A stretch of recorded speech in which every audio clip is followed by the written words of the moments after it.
Guys, good practice out there. Good start to the bye week. Uh, Beautiful weather for October, that's for sure. That was really nice. I'm sure you guys enjoyed it as well. Ian Thomas has decided to leave the program.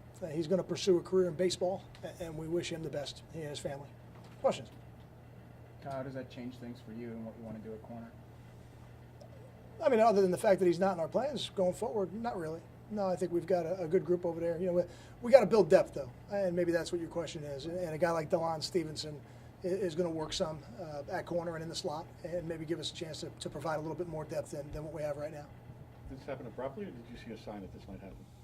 You know, I didn't really see a sign that would happen, and you know, it's a strange occurrence to me, but it happens, and it happens here, and it happens at other places. I saw an article about a kid at UCF who was playing for him and decided that it just wasn't the right place for him for whatever reasons, and you know, players make those decisions. The Division I football is certainly very demanding, and if you're not 100% and your heart's not in it, it's I could see why somebody would want to move on.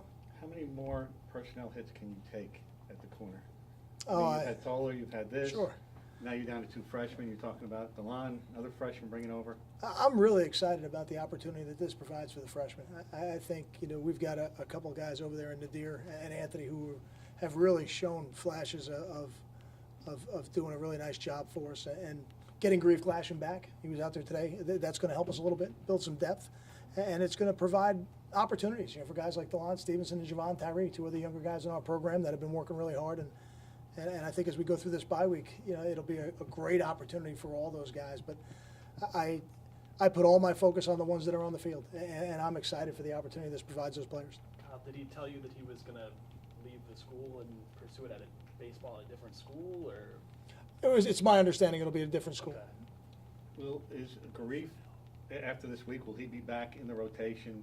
I mean, you'll accept him right back and play him? Oh, he'll play. There's no doubt he'll play. How much he'll play, he'll earn that, you know, over the course of this week and then early next week. But I think just based a little bit on our depth, as we talked about, I think there's no doubt that Garif Lash is going to play for us in the next couple games. But I guess I was asking, there's no penalty for having missed those 2 games? No, absolutely not. No. That was a personal issue, and Garif's back and fully reinstated with us, and there's no reason to hold back from here.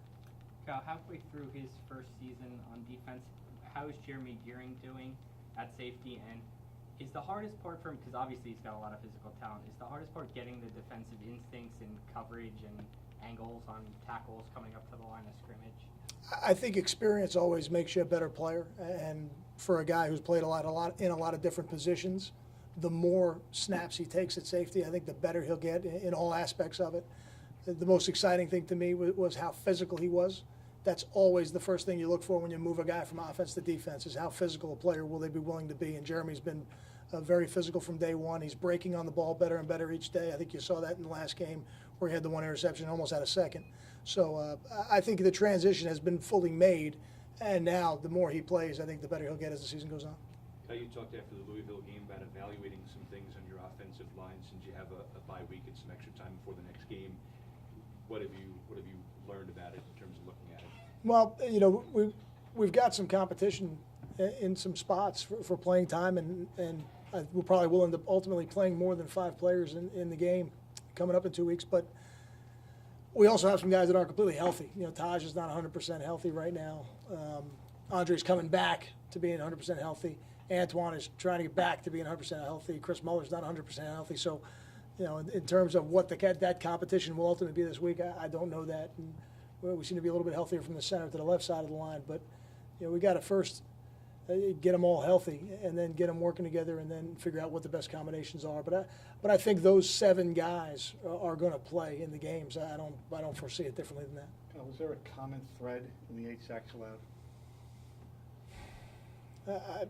The common thread is that we don't have all 11 guys doing what they need to do on those plays. You know, there are some that are just one-on-one breakdowns up front. There's one that's an MA from the running backs that they're supposed to block, and it wasn't protected the right way. And unfortunately, there is no good time for it to happen. And when it does, we got to really examine it, try to figure out what the issues are that aren't the physical issues. The physical issues we are constantly working to make better every day with our skill development.